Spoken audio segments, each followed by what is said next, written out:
बिस्मिल्लाहिर्रहमानिर्रहीम। Chronic lymphocytic leukaemia ये most common leukaemia है। More than 60 years of age जिन लोगों की उनमें होता है। ठीक है, क्लिनिकल फीचर्स इसके वही हैं जो सारे ल्यूकीमियाज के होते हैं। एनीमिया जिसकी वजह से फेटीक होगी, और न्यूट्रोपिनिया जिससे इन्फेक्शन, थ्रोम्बोसाइटोपिनिया होगा, और बाकी वही हिपैटोस्प्लीनोमेगैली एंड लिम्फेडिनोपैथी। इसका एक यूनिक फीचर है CLL का, क्रोनिक लिम्फोसाइटिक ल्यूकीमिया, जो बूढ़ों में है मोर देन 60 में, उसमें रिच्टर सिंड्रोम होता है। That is chronic lymphocytic leukaemia is converted into diffuse large B cell lymphoma, इसमें कन्वर्ट हो जाएगी। ठीक है, ये इसकी मोस्ट ठीक है। अच्छा, अब इसमें की डायग्नोसिस कैसे करनी है? हमने सबसे पहले CBC कराएंगे जिसमें हमारे पास वाइट ब्लड सेल्स काउंट ज़्यादा होगी, लिम्फोसाइटोसिस यानी कि वाइट ब्लड लिम्फोसाइटोसिस जो मेच्योर वाइट ब्लड सेल्स हैं that are more than 5000, lymphocytes are more than 5000। ठीक है, लेकिन लिम्फोब्लास्ट लेस देन 10% है। बोन, और फिर ये होगी CBC। ठीक है, ये पेरिफेरल फिल्म पे आ गया। बोन मैरो बायोप्सी पे हमारे पास सफीरोसाइट्स नजर आएंगे और स्मज सेल्स। स्मज सेल्स के हमारे पास ये छोटे छोटे सेल्स हैं जिनके अंदर न्यूक्लियस होगा बहुत फ्रेजाइल, और इसकी कवर स्लिप बनाएंगे तो ये ब्रेक हो जाएगा। ठीक है, स्मज सेल्स सब नजर आएंगे। सफीरोसाइट्स और smudge cells bone marrow biopsy में नजर आएंगे। क्लासिफिकेशन में हमारे पास राइज स्टेजिंग सिस्टम होता है और beneath staging system. Rise staging में क्या, स्टेज 0, 1, 2, 3 और 4। स्टेज 0 में सिर्फ लिम्फोसाइटोसिस है। फिर आगे ये इसके लिए मैंने ले हार्ट याद कराया है। दैट इज स्टेज 1 में क्या, लिम्फोसाइटोसिस के साथ लिम्फेडिनोपैथी, 2 में लिम्फोसाइटोसिस के साथ हिपैटोस्प्लीनोमेगैली, देन 3 में एनीमिया है साथ, और 4 में थ्रोम्बोसाइटोपिनिया है। देन बिनेट स्टेजिंग में बस स्टेज A, B और C है।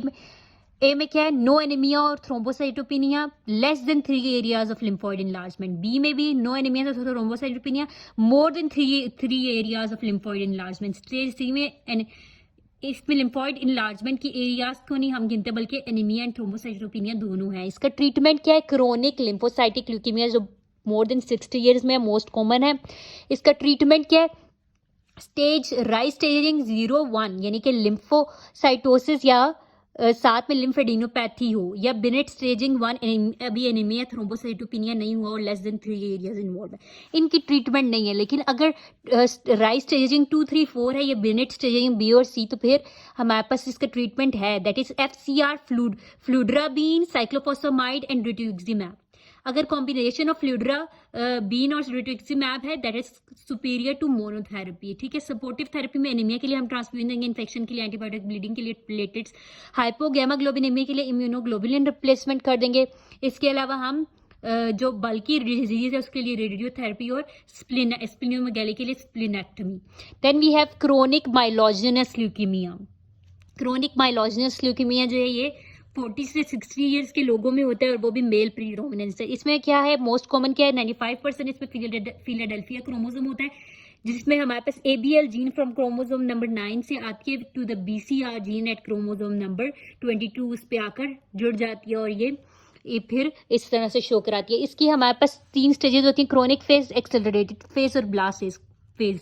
क्रोनिक फेज में वही जो नॉर्मल कैंसर वाले जो सारे फीचर्स हैं, वही weight loss, fatigue, night sweat, स्प्लीनोमेगैली, और ये इजीली कंट्रोल्ड हो जाती है यहाँ पर ट्रीटमेंट। इसका एक्सेलरेटेड फेज, कई बार क्रोनिक फेज के बाद एक्सेलरेटेड फेज आती ही नहीं, बल्कि डायरेक्ट ब्लास्ट फेज आ जाती है। और अगर आ जाए तो इसमें सारे सिम्टम्स जो है वो ज्यादा हो जाती हैं, bone pain, splenomegaly, bleeding, infection, pleuritis वगैरह। ब्लास्ट क्राइसिस में क्या होता है हमारे पास के, it is the most common cause of death. इसमें हमारे पास ये जो क्रोनिक माइलॉइड ल्यूकीमिया ये कन्वर्ट हो जाएगा या तो एक्यूट माइलॉइड ल्यूकीमिया में या एक्यूट लिम्फोसाइटिक ल्यूकीमिया। अगर माइलॉइड में कन्वर्ट हो गया तो इसके पुअर प्रोग्नोसिस है, इसमें पुअर प्रोग्नोसिस है, और अगर लिम्फोसाइटिक में तो इसकी गुड प्रोग्नोसिस है। डायग्नोसिस क्या है इसकी? पेरिफेरल फिल्म में हमारे पास ल्यूकोसाइटोसिस इसमें बहुत ज्यादा है, मोर देन 100,000। और ठीक है, मोर देन CBC पे ल्यूकोसाइट्स मोर देन 100,000 होंगे। इसमें all stages of myeloid maturation नजर आएंगी। और हमारे पास क्या आएगा, वही पेरिफेरल फिल्म पे एनीमिया होगा। ये वाहिद है जिसमें थ्रोम्बोसाइटोसिस हो रही है। ठीक है, एनीमिया, थ्रोम्बोसाइटोसिस एंड बेजोफिलिया। LDH और यूरिक एसिड ज्यादा है और लैप कम है। बोन मैरो पे क्या है, लैप कम है, फिलाडेल्फिया क्रोमोसोम है, myeloid to erythroid ratio increase. ABL BCR gene. So bone marrow पे हमारे पास myeloid to erythroid ratio increase और लैप डिक्रीज, फिलाडेल्फिया और ABL BCR जीन प्रोडक्ट। इसकी क्या ट्रीटमेंट है? हमारे पास टायरोसिन काइनेज इनहिबिटर हम क्या देंगे? Imatinib which is the drug of choice. और इसका जो second generation tyrosine kinase inhibitor है दैट इज नीलोटिनिब, वो भी दे सकते हैं। इमाटिनिब, नीलोटिनिब और बोन मैरो ट्रांसप्लांट, इसके अलावा इंटरफेरोन दे सकते हैं। ठीक है।